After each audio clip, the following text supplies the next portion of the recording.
So here we have a picture of Rabbi Yosef Chaim Mimran. Here it says he's a prominent Torah scholar. This guy running around the world, finding people who could be receptive to this Torah. This Torah is not something for everybody, that's the truth. But it seems to me to find people to listen to it in the day and age that we live in, because people are directed completely different directions. But here is something that's really helpful, something that anybody could do.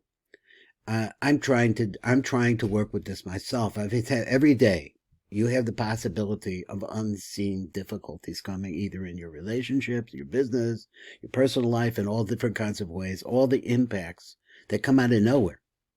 To be able to stand on your feet and to be able to keep going straight and realizing that Hashem is really the master of the universe, it's a very difficult thing to do because of what Rabbi Mimran calls the emotional ego. As I watch myself and I try to see, and watch myself, which is what he's trying to tell me to do, watch my thinking, I realize that my emotions are very important. And I keep thinking back to the time that he said in a previous year that if you're thinking about the future or you're thinking about the past, you're in the wrong way. You're in the wrong place. I think about the future and the past all the time. What am I going to do? Now, he said in that same shiur, he said there are times when you need to be thinking about the future and the past, because there's a situation, or perhaps a confrontation, or whatever it would be, that would be in your way. You need to reason through it and see what it is. But he's saying at the same time, the emotional quality of that needs to be watched. He didn't say you have to do anything about it. He said you just need to look at it. Because once you look at it, it's a completely different story. Then it's in this kind of a perspective. It's not you anymore. Let's see what he says in this. This concept, if we keep working on it, and I'm trying, I'm reading this book now. There's a lot of things to think about, many, many different books. But this one's fantastic. So he said, part 8, he said, profound transformation. Let's read the English, we'll understand. He says, and you shall cling to Hashem. So this is up here, ubo tedabek, devekus, clinging to Hashem. The explanation is, this is the explanation, that is really powerful, really possible to attach oneself to his holy presence, the Shekhinah. Even though it is a consuming fire, because we say the Shekhinah is on fire, it's ablaze. Since the pure soul is called the flame, because what's inside of you is also on fire. It's called the flame of Hashem, so it's matching a flame with a flame. Yours, you may not notice it's there. And lit from the fire of the Shekhinah, that is your soul, what's inside of you. It comes from her, and in it the soul is naturally attached. So now he says like this. Let's move this up a little bit and get a look at the page. He says to truly realize everything. That is everything we have been speaking about until now. You will need to live it. Try it. When every cell of your body is aligned with the will of the Creator, then you will start to feel the vibrancy of life.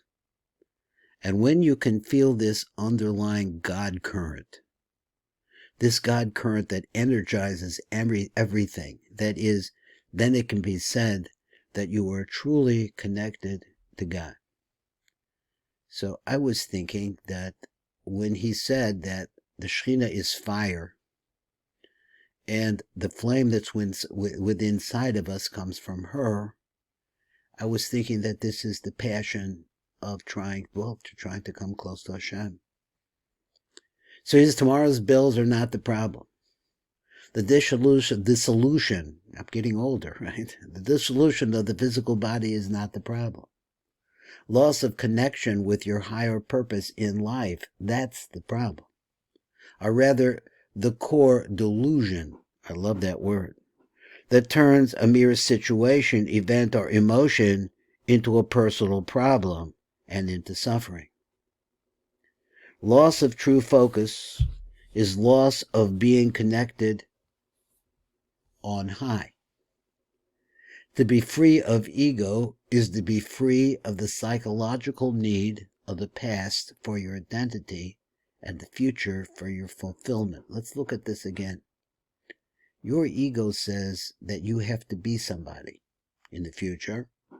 You're going to have to confront this situation. You better figure out how to do it, or you don't like this. Is what's coming. You see it coming. Go this way. In the past, look who I am. So you're thinking, oh, like that, or this man did something this, or this situation happened, and now it's really bothering me. And so he said to be free of ego is to be free of the psychological need of the past for your identity. You need Hashem. We need to be able to put Hashem. Hashem is our leader in our identity, and the future for your fulfillment. This represents the most profound transformation of consciousness that you can imagine. He says, in some rare cases, this shift in consciousness, where you become aware of the fact that there is a higher consciousness than yours, happens dramatically and radically once and for all. There were some people that suddenly can see this, and that's the way they look at the world all the time. When it does, it usually comes about through total surrender in the midst of intense suffering. This is what Rabbi Nachman talks about the broken heart. So the Zivchei Elokim, he says this all the time, Nishbari Lev, it's a broken heart. So you come to a position where you just can't go on without God. That can make a total transformation in you. But most people, however, have to work at it. When you have had your first few glimpses of the timeless state of consciousness, you begin to move back and forth between the dimensions of time and presence. So time is he means to say, is the future, or what happened in the past. Can you get to the present? That's where you need to be. First, you become aware of just how rarely your attention is truly focused inwards. In other words, he said before, watching your thoughts, watching your emotions. Nevertheless, just to know that you are not focused is a great achievement in itself. If you realize that you're slipping off, let's say, like, for example, he said, this technique works very nicely in the Shemona Esrei. But you have to keep working at it because your mind constantly drifts. There is always a clue that takes you away from the concentration. That's specifically the Shemona Esrei, which is a time of tremendous panemius. But nonetheless, we still keep slipping away. But the awareness of the fact that you're slipping away gets you a chance to look back at your thinking again and just watch it.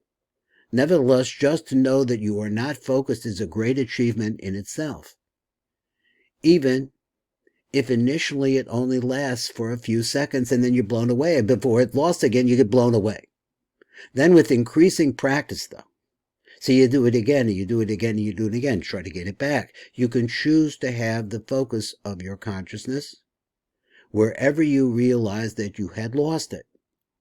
So if you're not conscious of your thinking and your emotional process, and you're not looking at it, but you can start looking at it. And you are able to stay in it for just a couple of seconds.